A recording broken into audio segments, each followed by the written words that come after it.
Oui, l'Europe peut être bien sûr la solution. En tout cas, vous en donnez, vous, quelques-unes des solutions. Mais ce qu'il y a aussi, c'est que, bien sûr, il y a des obstacles culturels, notamment dans ce couple franco-allemand. Est-ce qu'il est facile de les dépasser? Est-ce qu'il n'est pas plus facile de légiférer, finalement, ou de décréter que de changer les mentalités? Changer les mentalités, cela prend plus de temps.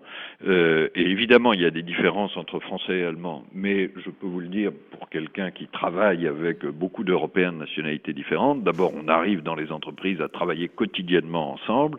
Il n'y a pas plus de différence entre les Français et les Allemands qu'il y en a avec les Anglais, les Espagnols ou les Américains. Ou les gens du Sud et les gens du Nord. Les Français du Oui, Sud et les enfin, on peut Français prendre du tous les Nord. clivages qu'on veut, Oui, bien mais sûr. nous avons beaucoup de choses en commun, nous les Européens, et particulièrement les Français et les Allemands, notamment ce modèle social. Nous avons tendance, nous, Français, à penser qu'il y a un modèle social français spécifique. C'est absolument faux.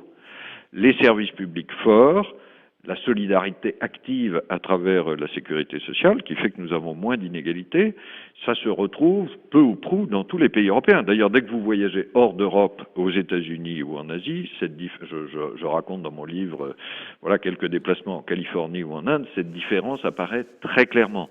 Donc ce qui nous unit, nous Européens, est très réel. Après nos différences, à nous de nous parler, de dialoguer.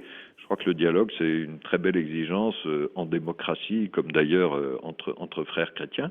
C'est pas du tout un unanimisme béat.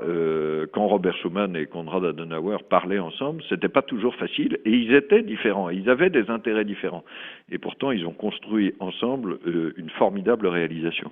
Oui, les différences ne leur ont pas fait peur du tout. Alors, Au François contraire, Villeroy. si nous savons parler entre Européens et nous réunir sur des projets communs, nos différences sont plutôt un atout. Imaginez une Europe où tout le monde se ressemble, ça serait très ennuyeux. Oui, ce serait épouvantable, effectivement. De là sort la richesse, évidemment, des différentes personnalités et des différents pays.